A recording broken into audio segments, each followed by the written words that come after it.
Hola, esto es Radio Sefarad y estas son las noticias comentadas por Jorge. ¿Qué hay? ¿Qué tal, Alejandro? Vamos con los titulares de hoy. Irán acusa a Estados Unidos y Arabia de estar detrás de los atentados de Daesh en Teherán.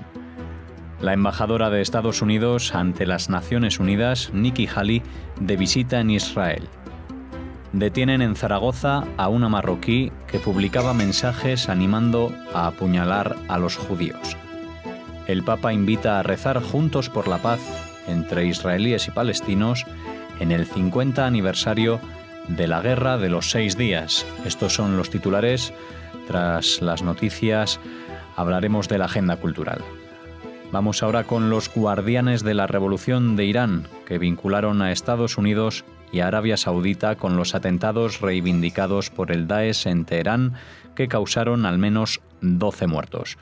En su comunicado, este cuerpo militar de élite indicó que los ataques se registraron después de la reciente reunión en Riad del presidente de Estados Unidos, Donald Trump, con uno de los gobiernos reaccionarios, el saudita, que siempre ha apoyado a los terroristas takfiríes, y advirtieron de que no dejarán sin venganza el derramamiento de sangre inocente y que no descansarán ningún instante en su lucha contra el terrorismo.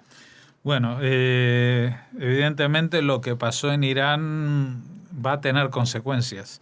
No sabemos exactamente si van a ser unas consecuencias bélicas, terroristas, de sanciones económicas, pero Irán está en una posición fuerte en los últimos años, especialmente desde que tuvo lugar este movimiento en Oriente Medio que se llamaron las primaveras árabes y todo esto, pues que debilitó a los gobiernos y ellos aprovecharon para crecer. Ya sabemos que se han expandido en sentido occidental, son prácticamente la fuerza dominante en Irak, son los que apoyan y arman al gobierno de Siria y por supuesto también al gobierno que hasta ese entonces era títere de Siria, que es el Líbano, y aparte de tener otros vínculos como los que ahora han aparecido o se han desvelado últimamente, incluso en el mundo suní a través de Qatar, incluso vinculaciones también un poco que se podrían pensar que, aunque no pertenezcan al mundo chiita, sí que tienen una vinculación política con Turquía. O sea, Irán se ha postulado como una fuerza hegemónica muy potente en Oriente Medio, que ha llevado no solamente a las protestas de los israelíes, sino también al posicionamiento de Estados Unidos en contra de esto y su apoyo a las fuerzas chiitas de Arabia Saudita, Egipto, etcétera, etcétera. Con lo cual, pues hay una división, una fractura importante. Lo que menos es relevante en este momento es si el atentado o los atentados que tuvieron lugar en Teherán fueron obra de gente de Daesh, como señalaban, que aparecieron, que llegaron o que estaban gestionando esta revuelta en el interior de Irán durante muchos años esperando la oportunidad. Incluso de lo poco que ha trascendido, pues parece que estos los que actuaron en estos atentados terroristas eran gente que provenían de la zona de Baluchistán, que es una zona que ya de por sí es problemática y que tiene sus reivindicaciones respecto al gobierno de Irán, de independencia de Irán, porque no pertenecen al pueblo farsí, no son persas como el resto de la población del país. O sea que no es que de pronto Irán descubre que tiene ese problema y que han venido terroristas de fuera, sino que todos estos estaban esperando una oportunidad y en este momento, evidentemente, lo que ha pasado, pues seguramente ha alegrado a gobiernos como el saudita, incluso a los Estados Unidos, pero ello no significa que hayan sido orquestados directamente por ellos. Lo que siempre decimos, los guardianes de la revolución de Irán, aparte de ser un cuerpo militar, son también muy fanfarrones y tienen grandes palabras, siempre declaraciones muy pomposas. En este caso, no dejarán sin venganza el derramamiento de sangre inocente. Evidentemente, los que murieron eran inocentes, eran empleados del Parlamento y empleados del mausoleo de Khomeini o visitantes que no tenían absolutamente nada que ver con nada y tienen el mismo grado de inocencia que cualquier francés o inglés o turista canadiense que pasease y que un yihadista en Europa pues los mate, ¿no? Así que nuestras condolencias para las víctimas, pero no para el régimen iraní, que es un régimen que, a pesar de lo que dicen también los guardianes de la revolución, que no descansarán ni un instante en su lucha contra el terrorismo. Ellos son un régimen que ha propiciado, financiado y armado al terrorismo internacional, entre otros grupos tan cercanos a Israel, de los que hemos hablado tantas veces, como Hamas. La embajadora de Estados Unidos ante las Naciones Unidas, Nikki Haley, de visita en Israel, manifestó que se está produciendo un cambio en la percepción de ese país en la sede de Naciones Unidas en Nueva York. Según declaró, la ONU estaba abusando de Israel porque podía. El primer ministro Netanyahu agradeció a Haley por toda su ayuda y la defensa de Israel porque está en favor de decir la verdad. Haley también se reunió con el presidente Reuven Rivlin, quien también la elogió diciendo: Israel ya no está solo en la ONU, Israel ya no es el saco de boxeo de la ONU. Sí, bueno, son palabras bonitas. Esto decir que ya no es el saco de boxeo de la ONU es un poco exagerado, un poco, peca de exceso de optimismo, porque todo el mundo estaba muy contento, por ejemplo, con la designación del nuevo secretario general, el portugués Guterres, y ya esta semana, cumpliéndose los 50 años de la Guerra de los 6 días, pues se descolgó con una declaración anti-israelí flagrante, con lo cual pues las esperanzas de un cambio en estas estructuras se han debilitado un poco. Es verdad que lo que ha cambiado es el discurso de Estados Unidos en Naciones Unidas, que antes pues se había vuelto tan flácido que en los últimos compases de la administración Obama, incluso por omisión, o sea, por no votar en las decisiones, por abstenerse, pues dejó pasar decisiones que condenaban a Israel en temas tan flagrantes como la identificación de Jerusalén con el pueblo judío, etcétera, etcétera. Así que, bueno, la visita de Haley es un personaje al que Israel le está muy agradecido porque habla muy claro en Naciones Unidas. Es más, ojalá fuera ella y no el presidente al que representa la que llevara la política exterior americana, porque es mucho más clara que la de Donald Trump. Pero de allí a afirmar que se acabaron las vacas flacas de Israel en un organismo como Naciones Unidas, yo creo que todavía tenemos que vivir muchos años para ver algún cambio favorable en ese sentido, porque no olvidemos que los 190 y pico países que pertenecen a Naciones Unidas, todos tienen en la Asamblea General por lo menos el mismo peso específico, un país, un voto, y allí entra desde la isla que tiene 25.000 habitantes hasta el país que tiene 350 millones o 1.500 millones, todos tienen el mismo peso. Y eso hace que las votaciones sean masivas contra Israel, porque muchos de esos países dependen económicamente de la buena voluntad de países, por ejemplo, árabes exportadores de petróleo. La policía española ha detenido en Zaragoza a una mujer de origen marroquí de 23 años por incitar al odio y a la violencia contra los judíos con mensajes ofensivos en las redes sociales como «apuñalada a los judíos», acompañados de imágenes de armas blancas como puñales o machetes sobre banderas de Israel. La investigación comenzó en el 2016 cuando la joven fue localizada en los alrededores de la Embajada de Israel en Madrid, acompañada de varios hombres que levantaron las sospechas de los policías que realizan labores de seguridad en la legación.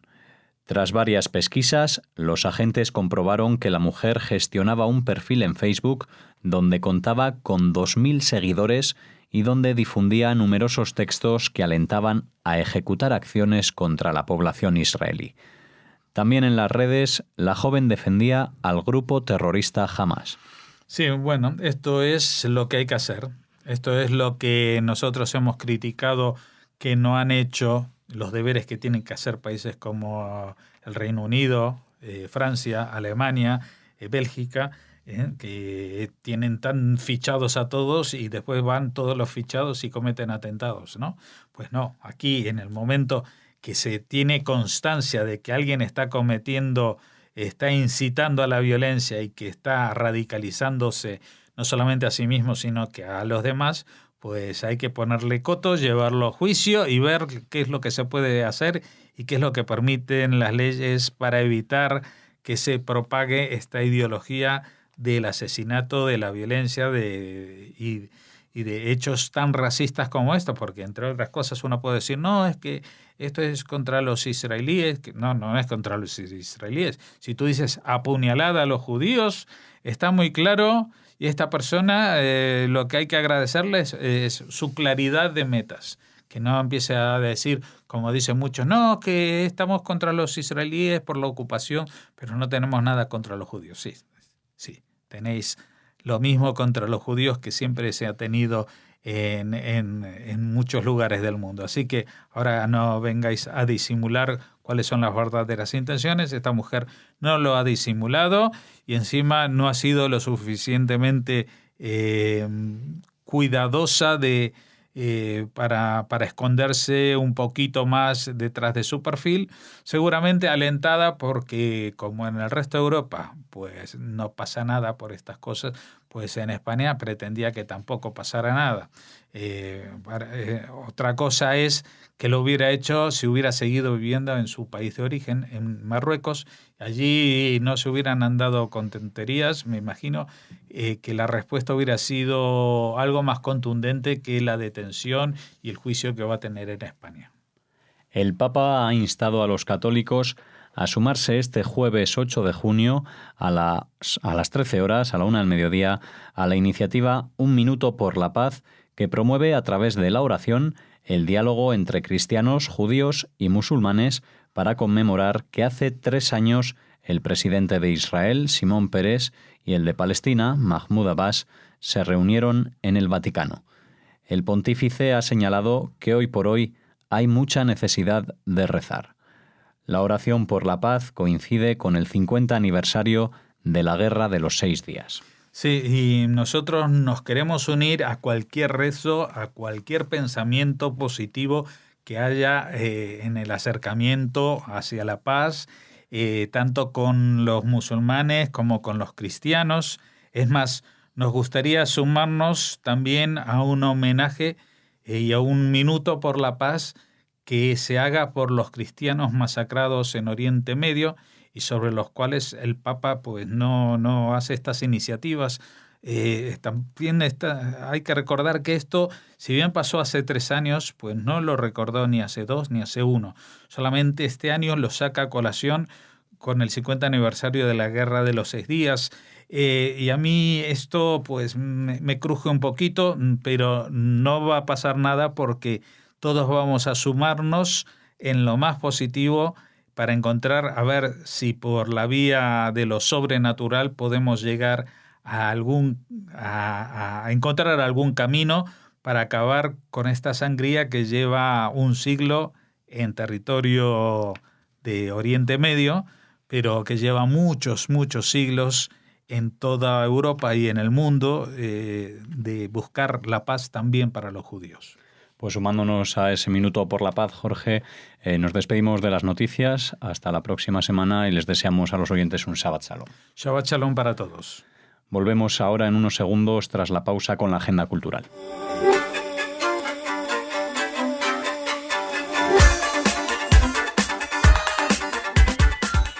Volvemos ahora con la agenda cultural. Hola Raquel. Hola Alex, hola a todos. Y lo hacemos para hablar de la Feria del Libro.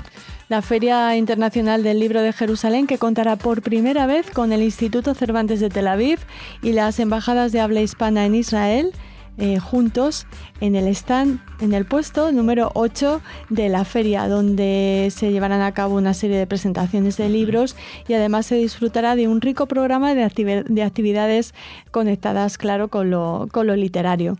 El 12 de junio a las 7 de la tarde es la inauguración oficial, en la que intervendrán los embajadores de España y de la República Dominicana y la propia directora del Instituto Cervantes. Habrá una degustación de vino acompañada por la música de Tomer El Malaj. Será en la sala de exposiciones de esta estación antigua de Jerusalén, que es la sede, la preciosísima sede de esta Feria Internacional del Libro de Jerusalén, que es una de las más concurridas y exitosas del mundo. Claro, al ser la mayoría en hebreo, los libros pues no tienen el alcance de otras ferias como la de Frankfurt o la propia de Guadalajara, que es digamos que es la mayor en lengua hispana. Pero el interés por los libros y por la lectura en Israel es bien conocido y es una de las ferias más importantes del mundo por el interés que demuestran los asistentes. La inauguración, como les decimos, es el día 12 y también una hora más tarde, este mismo 12 lunes de junio, pues se hablará de instancias selectas en la literatura uruguaya, Rodó, Quiroga, Onetti y Benedetti. Lo hará Alon Lubrensky, es en español, y también tendrá lugar este encuentro en la sala de exposiciones. Son muchas las actividades que hay hasta el día 15, que es cuando se clausura la feria, pero se las seguiremos contando en la agenda cultural, porque ahora pasamos, Alex, a una conferencia muy interesante, sobre todo por el objeto de la conferencia, el personaje del que se habla. ¿De qué trata? De doña Graciana, sí.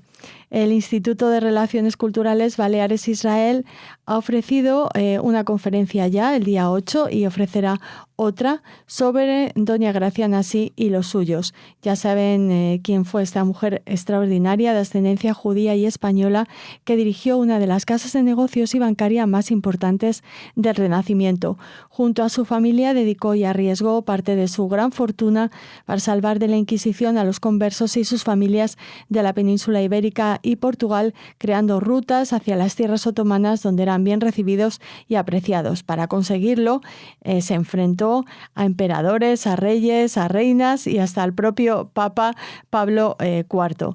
Uno de sus trabajos más importantes fue la financiación de la conocida Biblia de Ferrara, que es la primera traducción completa del hebreo al español del Antiguo Testamento, el Tanaj, para los conversos deseosos de retornar a la fe de Moisés.